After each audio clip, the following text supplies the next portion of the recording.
श्री गणेश करते हैं भाई। क्लास 10th का एनसीईआरटी का चैप्टर नंबर 8 ट्रिग्नोमेट्री।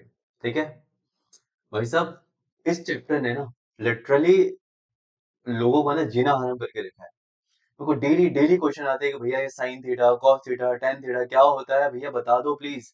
है ना। टेंशन नहीं लेनी है, आराम से काम करना है, सब समझ में आएगा। ठीक है, चलो शुरू करते हैं। मान लेते हैं एक स्टूडेंट है जिसका नाम है धर्मवीर। ठीक है, मान लेते हैं एक स्टूडेंट है जिसका नाम है धर्मवीर और ये एक पोल है। ठीक है, अब धर्मवीर क्या करता है, इस पोल से 5 मीटर दूर खड़ा है यहाँ पे। ठीक है, और अपने आंख से इस पोल के टॉप को देख रहा है और देखते हुए मान लिया कि 60 डिग्री का एंगल बना रहा है। सो भाई अभी तक देखो हमारे पास क्या क्या इन्फॉर्मेशन है। सर एक लड़का है धर्मवीर जो कि किसी पोल से जो कि किसी पोल से 5 मीटर दूर खड़ा है और अपनी आंख से पोल के टॉप को देख रहा है। तो अब मुझे बताना है कि इस पोल की बेसिकली हाइट क्या होगी। ठीक है, तो ट्रिग्नोमेट्री चैप्टर को देख के डरना नहीं है, पूरे पूरे ट्रिग्नोमेट्री चैप्टर में कुछ इसी तरह के क्वेश्चंस कर रहे होंगे। ठीक है, सिंपल है। ठीक है, तो शुरू करते हैं भाई आज का चैप्टर, है ना। तो सबसे पहले आप लोग अपना एक नोट कॉपी निकालो और वहां पे एक हेडिंग डालो, बड़ा बड़ा सा। क्या हेडिंग डालोगे? ट्रिग्नोमेट्री। भाई चैप्टर का नाम तो लिखोगे ना शुरू करने से पहले, लेकिन उससे पहले आप लोग अपने कॉपी में सबसे ऊपर लिखोगे 100 आउट ऑफ 100। भैया ये 100 आउट ऑफ 100 कुछ ज्यादा नहीं है। भाई कुछ ज्यादा नहीं है, जब तक मैं हूं 100 आउट ऑफ 100 पॉसिबल है, बशर्ते जो मैं बता रहा हूँ सिर्फ वो फॉलो करनी है, जो मैं बता रहा हूँ वैसे पढ़ाई करनी है ना। और ट्रस्ट में एनसीईआरटी से बाहर और कहीं से क्वेश्चन नहीं है। ठीक है, इस बात पे मुझ पर पूरा पूरा भरोसा रख लो, एनसीईआरटी से बाहर क्वेश्चन नहीं आएगा। तो जो मैं बता रहा हूँ उसको फॉलो करना है ना। 100 आउट ऑफ 100 आएंगे और सबके आएंगे। ठीक है, डन है भाई। ठीक है, चलो शुरू करते हैं। सबसे पहले जो ट्रिग्नोमेट्री है ये 3 वर्ड से मिलकर बना है। सबसे पहले क्या है? ट्राई है, फिर क्या है? गोन है, फिर क्या है? फिर है भाई साहब मेट्री। ठीक है, अब देखो, ट्राई का मतलब होता है 3, गोन का मतलब होता है साइड्स, और मेट्री का मतलब होता है मेजर। इसका मतलब भैया हम इस चैप्टर में ऐसे फिगर के बारे में पढ़ रहे होंगे जिनके 3 साइड्स होते हैं। ठीक है, भैया 3 साइड्स तो भाई भैया 3 साइड्स तो ट्रायंगल के होते हैं। इसका मतलब क्या हम इस चैप्टर में ट्रायंगल के बारे में पढ़ेंगे? बिल्कुल जी। हाँ, अब सीख गए, हम इस चैप्टर में ट्रायंगल के बारे में पढ़ेंगे। लेकिन कोई ऐसा ऐसा ट्रायंगल नहीं, हम यहाँ पर सिर्फ उन ट्रायंगल के बारे में पढ़ेंगे जिसमें जिसका एक साइड जो है, जिसका एक एंगल जिसका एक एंगल 90 डिग्री का होता है। अब बाकी भाई 2 एंगल कुछ भी हो सकते हैं, मुझे उससे क्या ही फर्क पड़ता है। बस ये है कि मुझे इतना पता है कि ट्रायंगल, अगर triangle A plus triangle B plus plus triangle C करो तो 180 डिग्री होना चाहिए। सिंपल है। ठीक है, चलो आगे बढ़े भाई। चलो, सो बेसिकली सबसे सिंपल, मेरे को सिंपल पहले ये बताना कि ट्रिग्नोमेट्री होता क्या है। ठीक है, सो सबसे पहले एक आप डेफिनेशन लिखेंगे कि भाई ट्रिग्नोमेट्री होता क्या है। Definition, trigonometry is nothing but basically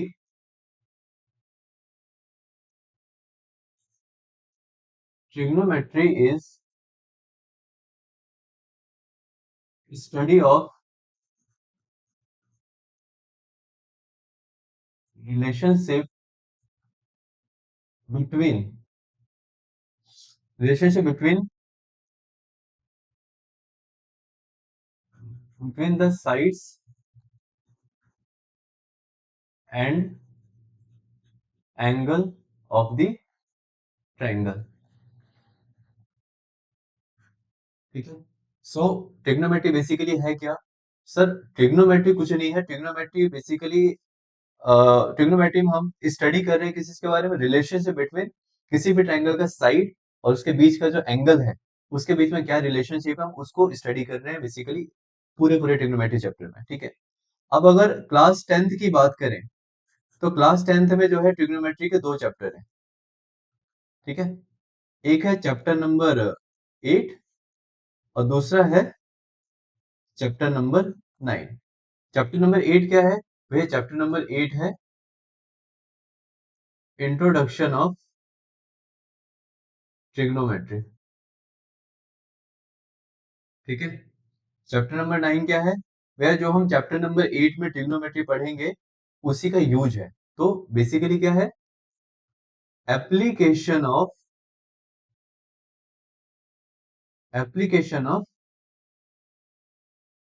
trigonometry. Chapter number 8 क्या है? Introduction of trigonometry. Chapter number 9 क्या है? Application of trigonometry. आपके क्लास 10th में ट्रिग्नोमेट्री के सिर्फ यही दो चैप्टर है, हम इन्हीं दो चैप्टर के बारे में बहुत अच्छे से स्टडी करने वाले हैं, ठीक है। तो बहुत बहुत बेसिक से हम लोग स्टार्ट करेंगे, बहुत ज्यादा बेसिक से, ठीक है। तो इससे पहले हम थोड़ा सा ना ट्रायंगल के बारे में बात कर लेते हैं, ठीक है। ट्रायंगल के बारे में बात कर लेते हैं। भैया ट्रायंगल होता क्या है? वह ट्रायंगल वो होता है जिसके तीन साइड्स होते हैं, तीन एंगल होते हैं, और ट्रायंगल ऑफ द सम क्या होना चाहिए? Triangle of the sum triangle A plus triangle B plus triangle C करके 180 होना चाहिए। अगर मैं एक ट्रायंगल लेता जिसके तीन साइड्स होते ए बी एंड सी, तो ए बी सी का जो सम है वो 180 डिग्री होना चाहिए था, ठीक है। ये ट्रायंगल ऑफ द सम होता है। अब मैंने बताया कि हम लोग ट्रिग्नोमेट्री चैप्टर में ऐसे ट्रायंगल के बारे में पढ़ रहे होंगे जिसका एक साइड जो है, जिसका बेसिकली सॉरी जिसका एक एंगल जो है 90 डिग्री का होना चाहिए। तो एक 90 डिग्री का एंगल बनाते हैं, ठीक है। मान लो कि ये हमारा ट्रायंगल है जिसका एक एंगल 90 डिग्री का है, ठीक है। हम इसको नाम दे देते कुछ ए बी एंड सी, ठीक है। एक ट्रायंगल है जिसका एक एंगल 90 डिग्री का है, जिसको हम लोग क्या बोलते हैं? राइट एंगल ट्रायंगल, ठीक है, जिसका एक एंगल 90 डिग्री का है, मान लो। तो ट्रिग्नोमेट्री स्टार्ट करने से पहले आपको क्या पढ़ना पड़ेगा? आपको पढ़ना पड़ेगा एक चीज जिसको हम लोग कहते हैं Pythagoras theorem. Basically Pythagoras theorem होता क्या है? पाइथागोरस थ्योरम नथिंग बट ये कहता है कि सर हाइपोटेनस का जो स्क्वायर होता है वो इक्वल टू होता है बेस के स्क्वायर प्लस परपेंडिकुलर के स्क्वायर के बराबर। भैया ये हाइपोटेनस क्या होता है, ये बेस क्या होता है, परपेंडिकुलर क्या होता है? टेंशन नहीं लेनी है, टेंशन नहीं लेनी है। मैं हूं ना, सब सीखेंगे। चलो, तो सबसे पहले हाइपोटेनस होता है क्या है? मान लो कि ये वाला एंगल जो है 90 डिग्री का है, ध्यान समझना है, ये एंगल 90 डिग्री का है। तो 90 डिग्री के एंगल के जो ठीक सामने वाला साइड होगा उसको हम लोग क्या बोलेंगे? हाइपोटेनस बोलेंगे, ठीक है। 90 डिग्री के जो ठीक सामने वाला जो साइड है उसे हम कहेंगे हाइपोटेनस, ठीक है। अब मान लो कि मैं इस एंगल के बारे में बात कर रहा हूँ, एंगल बी के बारे में बात कर रहा हूँ, जिसको मैं थीटा से डिनोट करता हूँ, ठीक है। यानी कि मैं एंगल को किससे दिखा रहा हूँ? थीटा से। तो जो थीटा के ठीक सामने वाला जो साइड होगा, अब इसे क्या कहेंगे? परपेंडिकुलर कहेंगे, ठीक है। और जो लाइन थीटा को कंटेन करती है, इस थीटा को कौन सी लाइन कंटेन कर रही है? इस ये वाली लाइन भैया कंटेन कर रही है, तो इसको हम लोग क्या बोलेंगे? बेस। क्लियर है भाई यहाँ तक? यहाँ तक क्लियर है कि भैया हाइपोटेनस क्या होता है, परपेंडिकुलर क्या होता है, बेस क्या होता है? पूरी तरीके से क्लियर है। इसका मतलब भैया अगर मैं इस एंगल के बारे में बात करता तो भी क्या परपेंडिकुलर यही रहता? हाइपोटेनस यही रहता? बेस क्या यही रहता? नहीं भाई, नहीं, यहाँ पे चेंज हो जाता है। किसी भी राइट एंगल ट्रायंगल का बेस क्या होगा, परपेंडिकुलर क्या होगा, ये इस बात पे डिपेंड करता है कि हम किस एंगल के रिस्पेक्टिव देख रहे हैं, किस एंगल के रिस्पेक्टिव में देख रहे हैं, ठीक है। तो मान लो कि एक सेकंड एग्जांपल में लेके चलता हूँ। सेकंड एग्जांपल में मैं लेके चलता हूँ कि ये एक राइट एंगल ट्रायंगल है, ये एक राइट एंगल ट्रायंगल है जिसका ये एंगल 90 डिग्री का है, ठीक है। इसको मैं कुछ ए बी एंड सी नाम दे देता हूँ। हमने जस्ट कुछ देर पहले कौन से एंगल के बारे में बात की थी? इस एंगल के बारे में बात की थी।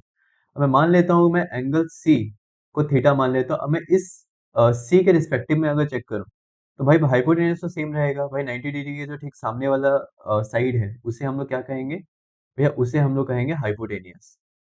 ठीक है। बट यहाँ पर भैया मैं इस एंगल के बारे में बात कर रहा हूँ। तो भाई सर, मैं अगर इस एंगल के बारे में बात कर रहा हूँ, तो इस एंगल के जो ठीक सामने वाली जो लाइन होगी, उसको हम लोग क्या कहेंगे? परपेंडिकुलर बोलेंगे। और यहाँ पर ये एंगल है, और इस एंगल को ये वाला लाइन कंटेन कर रही है। तो थीटा को कंटेन करने वाली जो साइड होती है, उसे क्या हम लोग क्या कहते हैं? बेस कहते हैं। तो किसी भी राइट एंगल ट्रायंगल का परपेंडिकुलर क्या होगा, बेस क्या होगा, वो किस बात पे डिपेंड करता है? सर, वो इस बात पे डिपेंड करता है कि हम किस एंगल के रिस्पेक्टिव में उसे चेक कर रहे हैं। सिंपल है यहाँ तक, ठीक है। अब इसके बाद जो टॉपिक आता है वो क्या होता है? अब वो होते हैं रेशियो। लेकिन रेशियो को समझने से पहले हमने अभी अभी कुछ देर पहले क्या बात करी थी? हमने अभी अभी कुछ देर पहले पाइथागोरस की बात करी थी। और पाइथागोरस की थ्योरम की जब बात करी थी, तो वहां पे क्या बोला था कि sir, Pythagoras theorem is nothing but hypotenuse का जो स्क्वायर है, वो परपेंडिकुलर के स्क्वायर प्लस बेस के स्क्वायर के बराबर होता है। इसका मतलब कि ये वाला जो साइड है, ये वाला साइड का जो स्क्वायर होगा, वो इसके और इसके स्क्वायर के बराबर होगा। इसका मतलब भैया, अगर मेरे को एच निकालना है, हाइपोटेनस निकालना है, तो क्या मैं अंडर रूट ऑफ परपेंडिकुलर का स्क्वायर प्लस बेस का स्क्वायर लिख सकता हूँ? हाँ जी, अब बिल्कुल लिख सकते हो। ठीक है, अब बिल्कुल बिल्कुल लिख सकते हो। ठीक है भाई, पाइथागोरस थ्योरम क्लियर हो गया, राइट एंगल ट्रायंगल क्लियर हो गया, ट्रिग्नोमेट्री क्या होता है क्लियर हो गया। ठीक है। अब यहां तक अगर क्लियर हो गया है, तो हम इसके आगे क्या पढ़ेंगे? इसके आगे हम पढ़ेंगे ट्रिग्नोमेट्री रेशियोज, कि भैया ट्रिग्नोमेट्री रेशियोज होता क्या है। ट्रिग्नोमेट्री रेशियोज, ठीक है। यहाँ पे एक वर्ड आता है रेशियो। अब आपने 6, 7, 8, 9 में रेशियो पढ़ा होगा। रेशियो बेसिकली होता क्या है? हम रेशियो को पी अपॉन क्यू लिखते थे, 2/3 लिख सकते हैं, 4/5 लिख सकते हैं। तब जाके हम इसको क्या बोलते थे सर? P raise to Q, 2/3, 4/5, 4/5। ये बेसिकली क्या होता था? हमारा रेशियो होता था। हम इस तरीके से रेशियो के बारे में पढ़ते थे। तो ट्रिग्नोमेट्री रेशियोज में हम बेसिकली क्या कर रहे हैं? हम ट्रिग्नोमेट्री रेशियो में मान लेते हैं कि एक राइट एंगल ट्रायंगल बनाते हैं। मान लिया कि एक राइट एंगल ट्रायंगल है, ए बी सी नाम दे दिया, जिसका ये एंगल 90 डिग्री का है। मैं और इस एंगल थीटा के रिस्पेक्टिव में बात कर रहा हूँ। तो इसमें रेशियोज क्या बन सकते हैं? इसमें रेशियोज बन सकते हैं भैया, ए बी अपॉन ए सी बन सकता है, B C upon A B बन सकता है, ठीक है भैया, ए सी अपॉन ए बी बन सकता है, ठीक है भैया, और बी सी अपॉन ए सी बन सकता है, ठीक है। तो इस तरीके से मल्टीपल रेशियोज बन सकते हैं। अब भाई ट्रिग्नोमेट्री में हमने क्या किया? इन सारे रेशियोज जो कि ट्रिग्नोमेट्री के साइड्स से मिलके बन रहे थे, इनको हमने क्या दे दिया? एक नाम दे दिया। ठीक है, इन ट्रिग्नोमेट्री रेशियोज को हमने नाम दे दिया, जिसको हमने किससे डिनोट किया? जिसको हम लोग क्या बोलते हैं? जिसको हमने बोला कि सर, या तो साइन थीटा हो सकता है, आइदर कॉस थीटा हो सकता है, आइदर tan थीटा हो सकता है, आइदर cosec थीटा हो सकता है, आइदर sec थीटा हो सकता है, आइदर cot थीटा हो सकता है।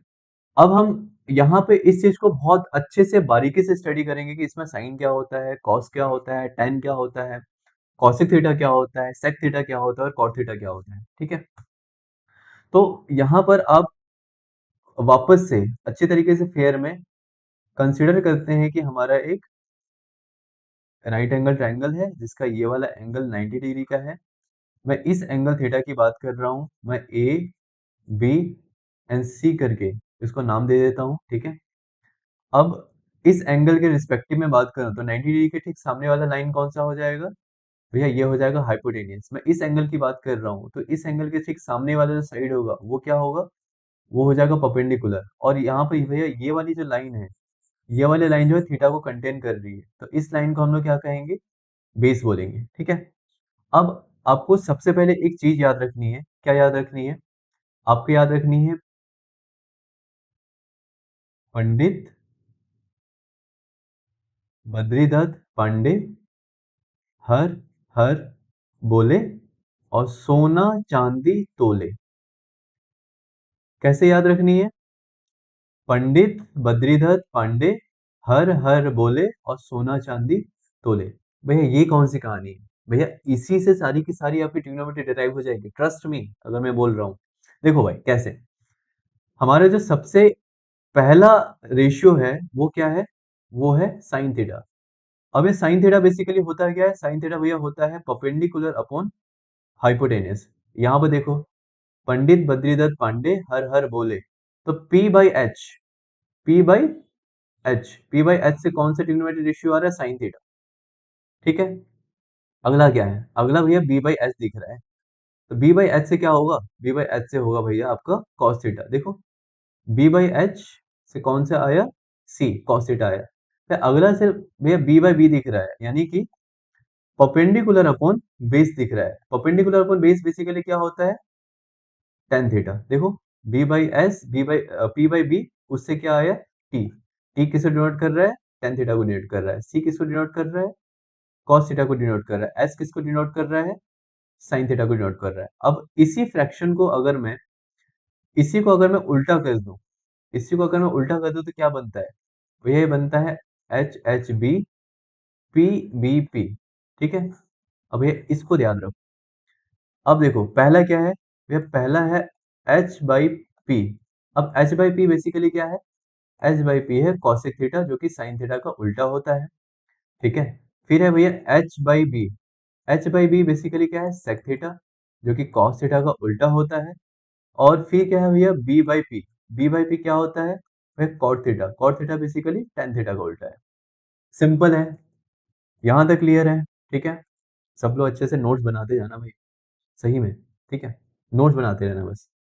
अब एक और चीज, एक और मजे की बात बताता हूँ। हमने कौन कौन सी ट्रिग्नोमेट्रिक रेशियोज पढ़ी भैया? हमने पढ़ा साइन थीटा पढ़ा, हमने भैया कॉस थीटा पढ़ा, हमने भैया टेन थीटा पढ़ा, और आपने बोला था कि इसी का ठीक उल्टा, साइन थीटा का उल्टा आपने बोला था कॉसेक थीटा होता है, कॉस थीटा का उल्टा होता है सेक थीटा, और टेन थीटा का उल्टा आपने बोला था कॉट थीटा।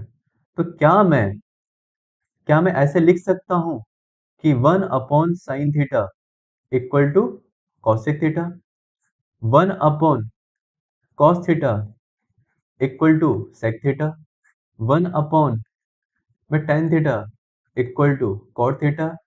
इसका मतलब भैया ये तो इसका उल्टा भी, उल्टे के लिए भी ट्रू होगा, बिल्कुल ट्रू होगा भाई। यानी कि one upon cosec theta equal to sine theta, one upon sec theta equal to cos theta, and one upon cot theta equal to tan theta. इसको भाई साहब स्टार मार्क कर लो इसको। और पंडित बद्रीदत्त पांडे हर हर बोले सोना चांदी तोले, इसको भी आपको डबल स्टार मार्क कर लेना है। ठीक है, तो आपका 8.1 एनसीईआरटी में स्टार्ट होने से पहले सिर्फ और सिर्फ क्या है? इतना सा कॉन्सेप्ट था। इस कॉन्सेप्ट को बहुत अच्छे से आपको घर पे लिखना है, प्रैक्टिस करनी है।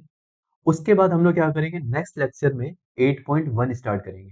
ठीक है भैया, मैं लिख तो लूंगा। ठीक है, मैं तो रिकमेंड करूंगा कि अपने वर्ड में ही लिखना सारे के सारे आंसर। अगर बिल्कुल कहीं पर भी कोई भी डाउट होता है, नहीं समझ में आता है, तो कमेंट बॉक्स आपके लिए खाली है, आप वहां पे मेरे को मैसेज करो। ठीक है, आप जो अभी लेक्चर आपने पढ़ा है, उस लेक्चर का जो पीडीएफ है वो आपको वीडियो के डिस्क्रिप्शन में मिल जाएगा। वहां पर से इस लेक्चर का पीडीएफ डाउनलोड कर लेना, जो हमारे जो भी था। ठीक है, वो हो गया। आपको डिस्क्रिप्शन में ही हमारे टेलीग्राम लिंक का, टेलीग्राम चैनल का लिंक मिल जाएगा, वहां पर जाके ज्वाइन कर लेना। आपको वहां पर भी जो है आपको डीपीपी वगैरह मिलेगा। और सबसे बेस्ट है, अगर मेरे खुद के स्टूडेंट अगर ये वीडियो देख रहे हैं, तो जो मैं कहीं पे डाउट आ जाता है तो आके वीडियो को रिवाइज करना है। वीडियो को देखने के बाद भी अगर डाउट आता है तो भाई वापस से क्लासरूम में आओ, हम लोग वापस से इस पे बात करेंगे। ठीक है, तो यहाँ आज के लिए बस इतना ही। आपका ये सारा कॉन्सेप्ट क्लियर हो गया। ठीक है, अगले लेक्चर में हम लोग 8.1 शुरू होने से पहले जितने भी एग्जाम्पल्स हैं एनसीईआरटी के सारे एग्जाम्पल्स एग्जाम्पल करेंगे हम लोग। और एग्जाम्पल खत्म होने के बाद 8.1 के ईच एंड एवरी क्वेश्चन करेंगे। सारे के सारे क्वेश्चन इतने अच्छे तरीके से समझते हुए करनी है कि मतलब कोई आपको आधी रात की नींद में भी उठा देना कि भैया ये 8 पॉइंट का चौथा क्वेश्चन कौन-सा होगा, कैसे बनेगा? तो आपको पता होना चाहिए कि कैसे बनेगा। क्यों? क्योंकि सर ने क्लास में करवाया है ना? ठीक है? और गोल क्या रखनी है? 100 आउट ऑफ 100, इससे डरना नहीं है। मैं हूँ ना, सब होगा। ठीक है? चलो, मिलते हैं फिर नेक्स्ट वीडियो में। ठीक है? चलो, बाय-बाय।